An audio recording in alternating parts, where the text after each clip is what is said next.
Shove it, man! Alright, Brick Boys, let's keep it quick. Only one announcement before we start the video today. We've almost done it. We almost raised $5,000 for the boy Baru to do his tour. One crazy man, Marco Tinnerman, donated $2,000 of his hard-earned Hawk dollars. Although I originally spelt his name wrong, so he needs to hit me with a brick. We're going to be doing 2 episodes of NWA TNA show this week. Last time we saw a ladder match between Raven and Styles for the number 1 contendership. Disco Inferno screwed AJ Styles and Raven is now the number 1 contender. How will the wacky AJ Styles deal with this screwing? Last week's show started out with Hacksaw Jim Duggan threatening terrorists, and this week we start off with Goldilocks singing America the Beautiful, and it was truly beautiful. I guess we don't have to wait any longer. Styles is running through the arena with a chainsaw screaming. He kicks down the Sports Entertainment Extreme locker room door. He starts cutting us so bad that it's good promo, mostly telling them that they suck. He tells Disco to be out in the ring in 30 minutes, then he changes it to 30 seconds. He finishes it off with a homophobic slur aimed at Disco. The whole time Christopher Daniels is in complete shock, his face is priceless. You suck! You cost me the title last week, I'll saw your freaking head off right now! You guys suck, especially you! You're nothing! That's the only reason I want to be a part of this stupid group anyway! Freaking all of you suck! You're nothing! You're scum! You can't make any decisions on your own! You know what, without Vince Russo, you're nothing! You suck! If you're not there in 30 minutes out of the ring... 30 minutes? 30 you know what? No. 30 seconds. 30 seconds? I'm gonna saw your body parts off. How about that? Get out in the ring, Oh. You mean the balls of this guy? Coming in here with a freaking chainsaw? What the hell does he think this is, Scarface? Disco doesn't want to fight Styles and tells Beyond Boring Mike Sanders that he'll have to do the match because he lost twice to Hacksaw Jim Duggan and he needs to prove that he's still got value. Straight into that match then, Mike Sanders sort of slingshots into the ring with a head scissors. He also throws Styles through the middle rope that did not look comfortable. AJ wakes up and dives off the ring apron and hits the inverted DDT on the outside of the ring. He gets him in the ring for a 2 count.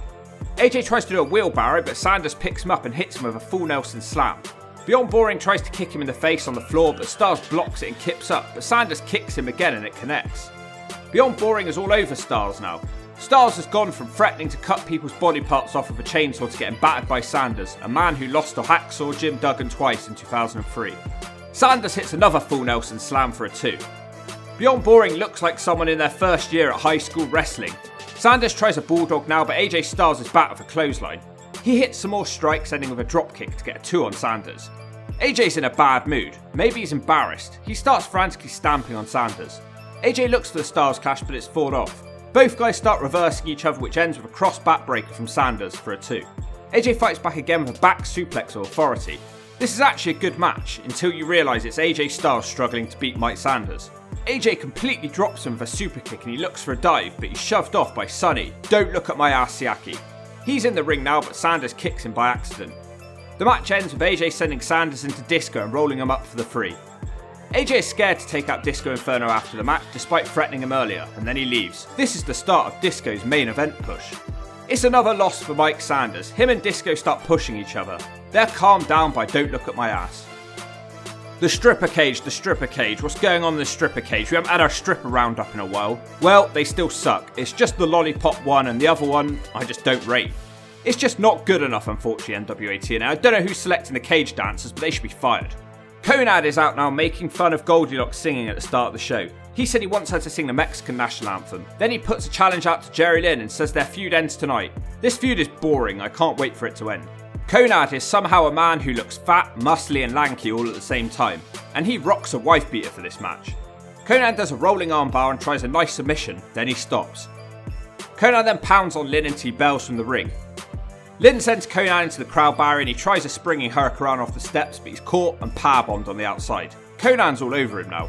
On the last episode, Conan did beat him by cheating by holding onto the ropes. Conan tries a dive, but Lynn scrambles up to stop him. Conan gives him an STO from the second rope. He tries a second rope dive, but he's stopped again.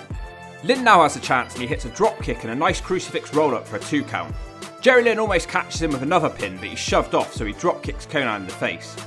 To be fair, Conan's having his best TNA match so far. He looks like he's up for this one. Conan's able to block a tornado DDT, but then he gets a normal one from Jerry Lynn. Lynn looks for his cradle pile driver, but he's overpowered by Conan. Lynn then manages to roll him up in a pin, and that's it. Suddenly a man dressed as a chicken storms the ring and he hits a DDT on Lynn and then he runs off. Conan says it's nothing to do with him. Up next, a wild Slapnuts appears. Double J, Jeff Jarrett. He's in a backstage interview with Mike Tenay. Apparently he's got a charity commitment tonight and he can't compete on the TNA show, so if you're here for Slapnuts, you might be disappointed. Slapnuts addresses all his main event competitors. He says Raven came in and took TNA over for a couple of weeks, and his best days are behind him. Slappy also says he doesn't respect the Truth Killings anymore. Jarrett also says that D'Lo Brown will get his world title shot soon. He also says Eric Watts is not a legitimate main eventer. He's got that right. Tenay ends by saying, why do all your challengers have personal issues with you? Has Tenay been watching Jarrett's career? Number 1, he hit them all with guitars, and number 2, he's slapnuts. Now we get a segment explaining why Raven is a dick with mysterious music playing. The disciples of the New Church clamber out to the ring now. Mitchell said on the last episode that a new wrestler will be joining the New Church. Well, Malice is gone, so don't they need 2 new members? Mitchell says Sports Entertainment Extreme have made a grave mistake by agreeing to face the church in an S&M match. Apparently it stands for sadistic madness. The rules will be that a wrestler cannot be pinned unless he's bleeding. Mitchell says the average wrestler becomes weak as they start bleeding, but the New Church members become invincible when they see blood. They're interrupted by Sports Entertainment Extreme, who now have stupid jazz music. What happened to the SEX music? Daniels gets a rare chance to cut a promo. He's trying to talk, but Lee keeps barking at him. Daniels points out that they have a numbers advantage. They all start fighting, then the Sandman runs into the ring and starts hitting people with his cane. It doesn't help and they're still outnumbered. Then the lights go out. Perry Saturn is in the asylum debuting for TNA. He starts throwing the Nazi brothers around as they scream with pain. He throws Daniels out of the ring and the main event is set for tonight. So is Saturn in the New Church? I don't remember him being a member. Great debut to be fair. Pre-recorded segment now, it's Dusty Rhodes marching around in his back garden. He's basically just here to threaten David Flair for stealing his dad's belt. He's filling a wheelbarrow with junk and says he's teaching Flair a lesson tonight in a bunkhouse match. Suddenly, cab driver David Young is in the ring cutting a promo about Sonny, don't look at my ass, Siaki. He brings out Athena, who has her neck fucked up last week by Siaki. What a show this is, a David Young promo. So Young and Siaki have a match. Young drops Siaki and his nutsack both ways and then drops him like a bad habit. David does a flip over Siaki and then he punches him in the face. Young hits a big time crossbody from the top rope for a 2. The cabbie also hits an enziguri kick and then follows up with another kick while Siaki's on his knees. Siaki tries to mount a comeback but he gets thrown overhead into the corner. Siaki's in big trouble here, he can't be losing to David Young. Young dives off the ring apron looking for a hurricanrana and Siaki catches him and swings him into the nearby steps. I was just thinking what a great match this was.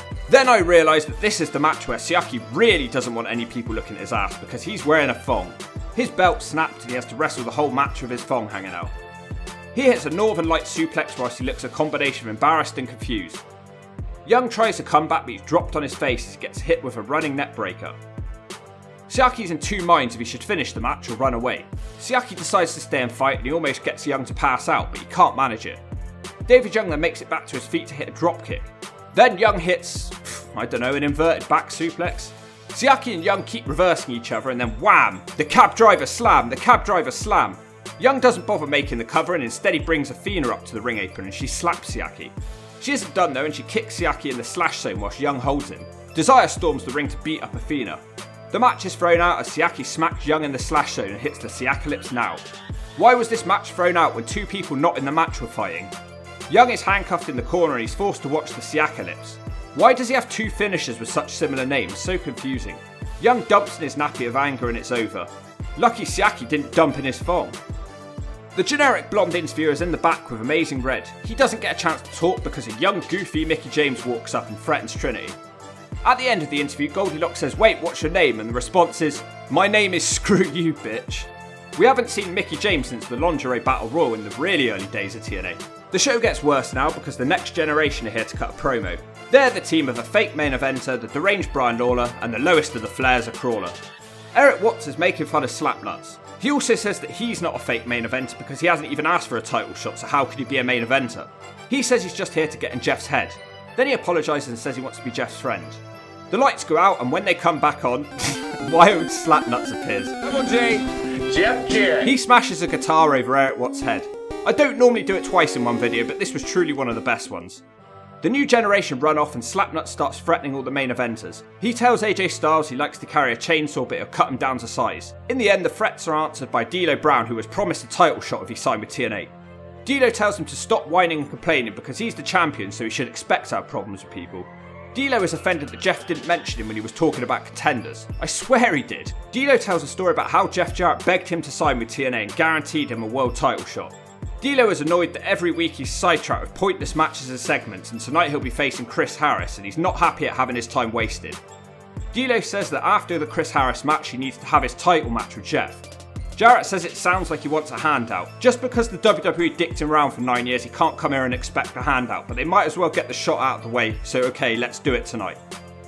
Sports Entertainment Extreme interrupt the segment. Gifted Glenn Gilberti says that last week Raven won the number 1 contenders match, so no one else should be getting a shot. As Raven isn't here tonight, Disco should get the world title shot.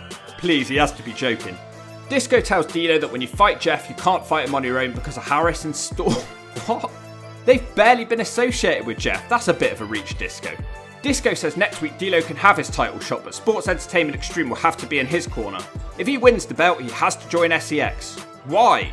If he was promised a title shot when he signed with TNA, he shouldn't have to agree to these stupid stipulations. And anyway, who died and put Glenn Gilberti in charge of TNA? D'Lo Brown accepts the offer and says Jarrett's gonna get down with the Brown tonight. Jarrett tells D'Lo don't piss me off and it ends. What a weird, nonsensical segment. TNA is ranting now that TNA doesn't have an on-screen authority figure. What's the point in Dusty Rhodes then? I'm being serious, I thought that was his job. Surely he's not just employed to wrestle in 2003. David Flair is out now with the NWA belt that he stole. He's dressed like a lumberjack who got smashed over the head and forgot his fashion sense. He takes on that very man I was just speaking about, Dusty Rhodes, in a bunkhouse match. The highlight is the referee wearing Dusty's hat. Flair hits Dusty with a shovel. He can't hit him with a cowbell though, as Dusty uses his speed to dodge it. Dusty hits the elbows and then he smashes Flair in the head with the cowbell. It's over in 2 minutes. What was the point? Dusty gets the belt back, so he's happy because Flair having it was offending him. The deranged Brian Lawler appears and he steals the belt back whilst he screams yeah. What did TNA think any of this was going to achieve? Goldilocks is with Harris and Storm now. The cowboy is wearing a jumper and he looks upset. There's a big fuss going on because apparently Chris Harris requested a singles match tonight and didn't want to tag with Storm. Harris says there's no story here and he's just having the match to prove he's still got it. Storm looks depressed. Out now, it's Mickie James aka Alexis Lurie and Amazing Red. They take on Kid Cash and Trinity. The comedy team is still trying to force Kid Cash into being a heel, saying he's only the champion because of Trinity. This is a complete lie, by the way. Cash can't manage to take Amazing Red down, he's moving way too fast. It's pretty great to watch. It all seems like a good fair contest until Cash spits at Red. They both trade arm drags and pins and keep sweeping each other's legs. Cash gets into Mickie James' face now, but she isn't going to take it. Cash finally scores the first meaningful attack with a low dropkick. He also pokes Red in his eyelid and gives him a body press slam. Mickie is now in and she isn't afraid of Cash. Cash is afraid though and he brings Trinity in. Mickie immediately drop toe holds her. She's going to need to do more than that though and Trinity drop kicks her. Trinity also scores a 2 count from a roll up in the corner. Trinity now does a rolling armbar, shades of Ronda Rousey. It doesn't have the same impact though. Amazing Red attacks Trinity from behind, which allows Mickie James to score a kick to her head whilst her teeth look like growing in size. Mickie suplexes her and rolls through into a pin, which is broken up by Cash. Mickie then attacks Cash. This match is getting out of control. We get a double down now from a weak double clothesline. The men are tagged back into the match and Red dives into Cash. Cash is looking livid as he tries to behead the Amazing Red. The girls keep brawling all over the place. Red and Mickie work nicely together now and it leads to Red hitting a top rope code red on Cash. No pin is made though and Trinity hits a moonsault to cover Mickie James. It's over. Cash seems annoyed to have his thunder stolen again, but Trinity is very happy. Goldilocks is in the back again with Jerry Lynn. She asked him who the chicken was that attacked him. Jerry says, no Goldie, I don't know who it was. This guy could be so dislikable sometimes, someone needs to smack him one. Chris Harris out now. We've barely seen him on this series and he takes on Downtown D'Lo Brown. They shake hands before the match despite D'Lo making fun of Harris before it. It starts okay, but it's too similar to the trade-off between Cash and Red, but slower. The crowd don't care as they shake hands again. Harris starts hitting left arm lariats and a big time vertical suplex. Chris Harris hits an atomic drop and then charges at D'Lo as the camera randomly cuts into the crowd. D'Lo hits a move, but I couldn't see what it was. How random. Harris gets the shaky head leg drop, but he's actually struggling against Harris, who fights back with a Lou Fez. Harris goes high risk now and he hits a pretty nice crossbody for a 2. Chris Harris is dominating. He reverses a side slam into a DDT. Chris Harris starts charging everywhere like a raging bull, but unfortunately there's a ref bump due to the Harris spear. D'Lo Brown hits the spinebuster, shades of Devon Dudley. He tries to do the low down, but Harris doesn't fully get out the way. Harris then goes high risk with an elbow drop, which D'Lo does completely dodge. Disco Inferno is here again. Why? He hits an RKO on Chris Harris. The ref wakes up and counts the slowest 3 ever. The story here is that D'Lo was aware of the interference, so now he's a heel. And now the crowd don't care about D'Lo, so well done TNA, great work. The only thing left is the main event. It's the Nazi twins and Christopher Daniels and Elix Skipper. They take on the New Church. Saturn doesn't come out with them, so I guess he isn't a disciple of the New Church. Probably a good thing, he already looks too much like Slash, and we don't need 2 sets of bold twins in TNA. I doubt Perry Saturn remembers a single part of this run. This match has crazy potential, and I mean good and bad. A wrestler has to be bleeding before they can be pinned, so of course like a complete moron the Sandman smashes his own head open with a beer can before the match starts. Perry Saturn starts with Elix Skipper. It's bowling shoe ugly to begin with, to quote JR. It then gets better as Saturn starts throwing everyone around with suplexes. Triple X are losing, so they start cheating, but they get overpowered by Saturn. The ref loses control of the match 2 minutes in. Because the Sandman is already bleeding, the Nazi boys keep trying to pin him. They hit a bad looking assisted powerbomb with Bulldozer Brian Lee making the save. On the outside, the Nazis kick a chair into Slash's face and he's busted open. We come back to the ring with Skipper hitting a guillotine leg drop to Saturn across the ropes. Hey, that's Sandman's gimmick. Saturn drop kicks Skipper, but then he gets leveled by Daniels. Pretty much everyone is just bleeding. Saturn hits a spine buster, but the camera quickly cuts away. Pretty annoying for his debut match. Skipper launches Saturn out the ring and dives on him with a corkscrew splash. Now Slash has a spike and Daniels joins the busted open club. Slash immediately pins him for a 2. The Nazis are back now and they give double slams to everyone. It wasn't quite the H-bomb. Skipper's really in the mood tonight and he gives Sandman a top rope leg drop. Chris Daniels hits the BME now to Slash, which he kicks out of. The match finally settles down as Daniels and Saturn compete in the ring. Daniels tries a Hurricanrana, but he gets countered with a powerbomb instead. Saturn quickly picks him up and does a back suplex into a powerbomb. Slash is now in the ring wielding a chair, but he's taken out of a title belt. Daniels hits an enziguri now on Saturn and tries to hit the BME but misses. Perry Saturn super kicks him for a 2. Saturn isn't done though, and this time he hits a Death Valley driver, but the pin gets broken up. The Nazi boys pick Saturn up and crush him with the H-bomb. Randomly, the truth is here now. Wait, he's got a bold Viscera with him.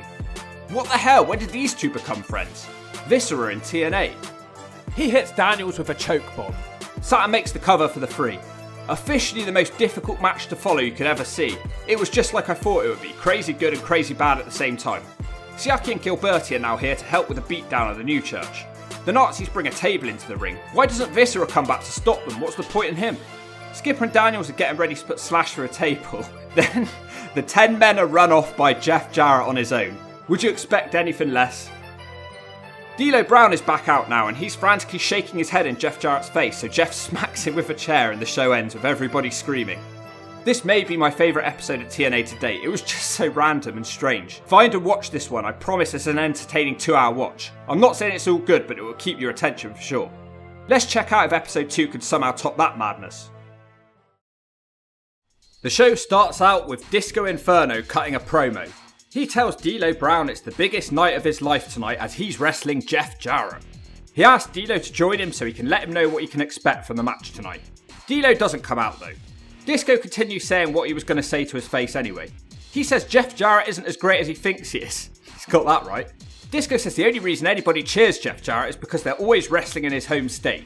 Disco starts comparing it to Star Wars, saying he's Luke Skywalker getting ready to go to the dark side.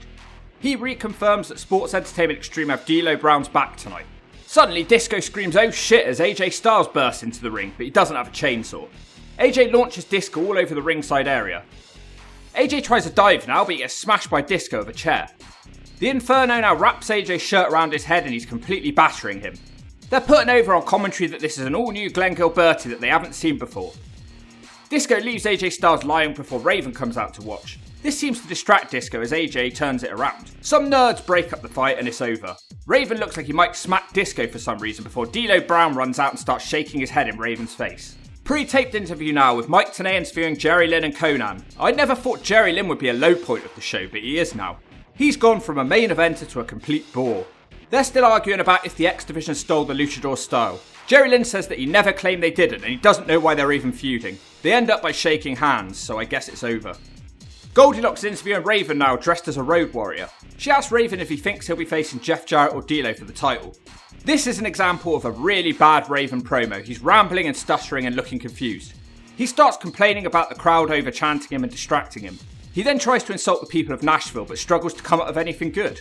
He just starts screaming at them. To answer Goldilocks' original question, he eventually says he doesn't care if it's Jeff Jarrett or D'Lo Brown. Raven is a man who's remembered for his promos. No one will be remembering this one though. Because I've gone through life with this knowledge, and yet, it's so hard to put into words, Goldie. The Dragon obviously called St. George a madman, but then given the Dragon's, shut up. I'm in the middle of saying something important. Would you please keep your noise to a minimum, sir? The people in Nashville are so, what's the word? They're such poor people. They're such trash. I will walk through hell if I have to. I will walk through Nashville if I have to. Quote the Raven, nevermore. The deranged Brian Lawler and the lowest of the Flairs, a Crawler, are out now. He'll be taking on Chris Harris, who is apparently still ditching James Storm. The crowd are enjoying chanting Jerry's kid at Lawler. He hits a scoop slam and he celebrates with real enthusiasm. Lawler sort of hits an enziguri then, but it doesn't have much effect and Harris levels him. Lawler decides that he's now scared and Harris smacks him one out of the ring. The Crawler starts distracting Harris, but it doesn't seem to help. Lawler then gets his own advantage with a thumb to the eyelid. Brian Lawler doesn't get the advantage for long as he misses a dive. Harris then hits him with the top rope crossbody for a 2. Crawler trips Harris from the outside and now Lawler is well and truly on top. This isn't the best match I've ever seen. It should be over from a Harris power slam, but it isn't, unfortunately. It should be over again as Harris hits DDT, but Crawler takes the ref. Then Harris hits a spear and Flair breaks up the pin. Why isn't it DQ? Brian Lawler then accidentally hits David Flair with the belt and Harris rolls him up, but he kicks out. Then they have a tug of war over the belt, ending with a Harris catatonic on the belt. Again, David Flair's on the apron stopping the pin. How's he doing that? He just got hit with a belt. Lawler hits Harris with the belt now and makes the cover for the 3. Wow, that singles run's going good for you, Harris. A shocking match that made me feel sick. After the match, Lawler hits the hip-hop leg drop and the good old cowboy doesn't bother making the save. Instead, Harris will have to make do with Dusty Rhodes. Dusty now has his little belt back, but Lawler crawls into the ring and he steals the belt back. Dusty's got the microphone now and I have no idea what he's talking about. He gets the crowd to chant Daddy's Boys at Flair and Lawler. Dusty Rhodes says he's going to round up a posse to take them out. Lawler is legendary now and he says that Dusty couldn't get posse. Lawler says that he's the present, the future and also the belt holder. Dusty challenges him to a bunkhouse match for the belt, despite neither of them actually being a champion. Lawler says he's not stupid and he saw what happened to Flair last week. If he gives Dusty a shot, it's got to be a ladder match. He said he'd pay thousands of dollars to see such a fat man try and climb a ladder. In the back, Perry Saturn is cutting a promo saying he can't understand how SEX can call themselves extreme. Perry says they've got a new guy joining TNA tonight and they don't want James Mitchell's help anymore. Mickie James out now, 2 shows in a row, who'd have thought it? Her music is like country and Mexican somehow blended together and her teeth have grown another inch. She faces Stephanie Trinity, so this should be alright. They start shoving each other, these two don't like each other much.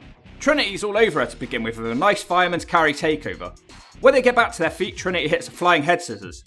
Mickie takes time out and then runs around the ring to get the advantage back in the ring. Mickie keeps kicking her, including a basement dropkick. Mickie now gives her a vertical suplex and floats over into a pin for a 2. Trinity tries to make a comeback, but she gets chucked out the ring. When they come back, Mickie is busy arguing with the referee and she almost pays for it with an enziguri, but Mickey's able to block it and hit one of her own.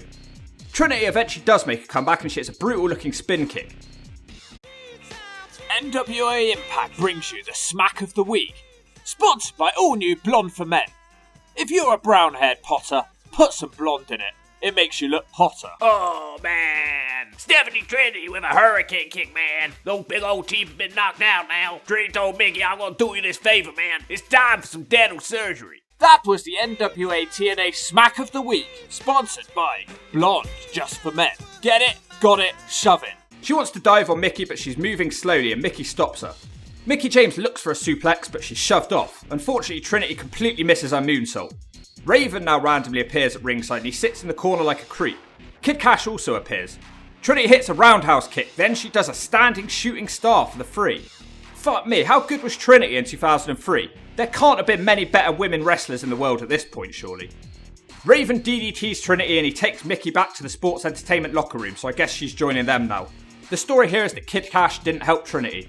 Goldilocks has Slapnuts in the back. He's looking more and more like Boris Johnson as weeks go on. Goldie tells Jeff Jarrett that he seems to be changing on a weekly basis for the worse, but she can't name anyone who actually said it.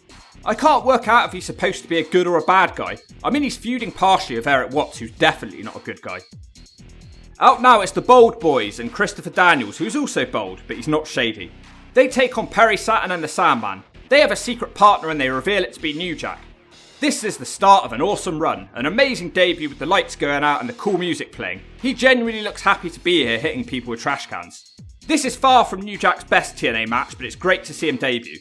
TNA has now stopped being WCW and it's now ECW. Don West said it feels like we've gone back in time. Saturn suplexes Daniels across the ring and he backdrops him. The Fallen Angel is almost done already. He does eventually manage to ram Saturn into the corner, which allows the Nazis to cheat. Daniels hits an STO and a BME, but Saturn kicks out at 2.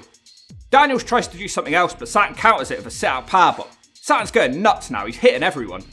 He hits a big sit-out powerbomb before the Nazis spill into the ring and the match gets out of control. Saturn is still fighting in the ring and he hits an atomic drop and a springboard dropkick. He can definitely still go.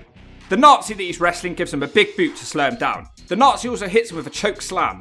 New Jack's fighting the other Nazi in the back and he's got him on a table. He heads up a balcony, but Brian Lee randomly shoves him off and Jack crashes through the table. Brian Lee also attacks the Nazi. Back in the ring, Saturn hits a Northern Lights on the Nazi, but Daniels breaks the pin up. Slash is also here, but Saturn super kicks him and hits a Death Valley driver on the Nazi for the 3. Man, Saturn's being pushed like a main eventer. Wait, now Bart Gunn is randomly here suplexing Saturn. He also hits a powerbomb. He's wearing a Sports Entertainment t-shirt and I'm pretty sure the crowd have no idea who he is. Don't get too used to having him here in TNA, he won't be here long. Wow, this is the most random couple of episodes of TNA. Goldilocks is in the back having a go at Kid Cash for not saving Trinity from Raven earlier. He's finally had enough of being forced to be a heel and now he's accepting it. Cash says Trinity is trying to get herself over, but she needs to know where her place is. We get a return to normality now as Sonny, Don't Look at My Ass Siaki, makes his way out with Desire. Yet again he's facing cab driver David Young. JB and the referee say that Desire has to be handcuffed to the ropes. The camera is busy focusing on Desire when out of nowhere David Young flies off the steps with a diving head scissors. David Young tries to beat Siaki up on the outside, but he keeps missing his punches. What the hell is wrong with David Young over these episodes? He hits a powerful spear on the outside of the ring. In the ring, Young hits yet another head scissors. David Young is eventually slowed down when Siaki hits an overhead suplex into the corner.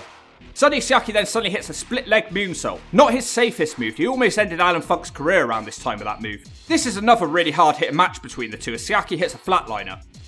Sonny starts trying 10 punches in the corner, but it's countered when Young hits him with a running sit-out powerbomb, shades of D'Lo Brown. Young then charges at Siaki, but he hits him with a Don't Look at My Ass Slam, Don't Look at My Ass Slam, and it's just a 2. Young then steals Siaki's finisher with the Siakalypse. This is also just a 2. David Young tries to end it again with a moonsault, which he misses. Young is still able to fight off the Siakalypse, but he gets a low dropkick. Then, Young rolls up Siaki with a cradle, and Young has just beaten Siaki cleanly. Jesus Christ. Athena appears at ringside with some handcuffs, and they cuff Siaki to the ropes. David Young forces the referee to give him the key to Desire, but she slaps him.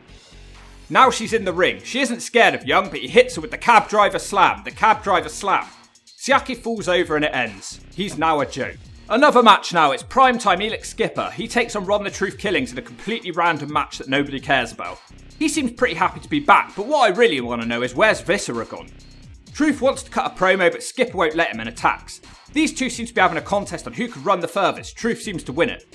Truth hits a wheelbarrow slam, which is a new move for him. You'd think this match would have potential, but for some reason these two are very boring together. Skipper does hit a beautiful diving dropkick from the top to raise the levels of the match. Truth fires back at him with a scissors kick as Daniels makes his way out to watch. Skipper also comes close to winning with a belly to belly. The match ends when Truth hits the back, sack and crack, say it twice or I'll give you a smack from the middle rope. Viscera's here again. He seems to be Truth's bodyguard then. He hits the big sit-out powerbomb, then he squashes the two XXX members in the corner. Who's ready for a segment? Because I just love segments. It's time for yet another Taz factoid. I got a factoid for both you guys. I got a boil on my ass. Viscera would only make 2 TNA appearances in total, so it was completely pointless.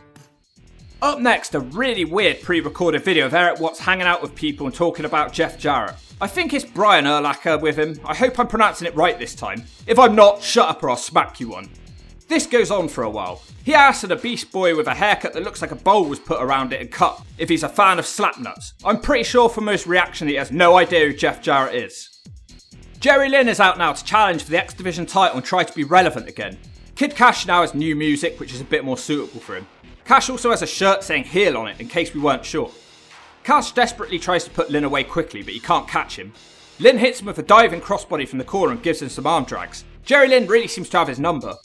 Cash tries to hit the moneymaker, but it's far too early. Lynn reverses it and puts him on his back and spins around, but nothing happens. Cash now sends the match out of the ring and he hits a diving hurricanrana. He seems to be favouring his knee. Back in the ring, Cash hits the fisherman into the shoulder breaker. Love that move. Lynn finally gets a hope spot of a total world backbreaker. Cash really struggling with his knee now. He does manage to hit a moonsault to Lynn, but the match carries on. Later on, Jerry Lynn hits a spinebuster and a middle rope leg drop, but that's not enough to end this either. The match continues improving with a massive Jerry Lynn powerbomb. Cash attempts the moneymaker later on in the match, and time again it gets reversed. It's just not happening for him here. Lynn gives him an inverted DDT, which comes extremely close to ending the match. Then there's a ref bump. The Chicken Man is back now, except he's a ninja chicken. He hits a DDT on Jerry Lynn and this gives Kid Cash the win. Not as good as you would have expected this to have been. Just the main event for the Slapnuts belt now. D'Lo and Jeff actually start the match brawling in the locker room. They head out into the crowd where Jeff starts to fight back and he hits D'Lo with a chair, because every Jeff Jarrett match must have crowd brawling. They do make it to the ring where D'Lo almost gets the win from a spinebuster. D'Lo clubs Jeff from the ring apron. The crowd chant D'Lo sucks. D'Lo tries to hit Jeff with a chair but he misses and our hero fights back in a way that only Slapnuts can. He's a real anti-hero. I think they're trying to make him into Stone Cold. Jarrett wants to use the steel chair but Disco is here and he takes the chair away. The distraction is enough and D'Lo hits a DDT on the outside of the ring. I never thought I'd see a match where D'Lo Brown was the heel and Jeff Jarrett was the face. Madness. Jeff Jarrett looks like he's winning until D'Lo hits the stroke. It's just a 2 count. Slapnuts immediately hits the sky high for a 2. What is it with wrestlers stealing moves tonight? Then there's a ref bump.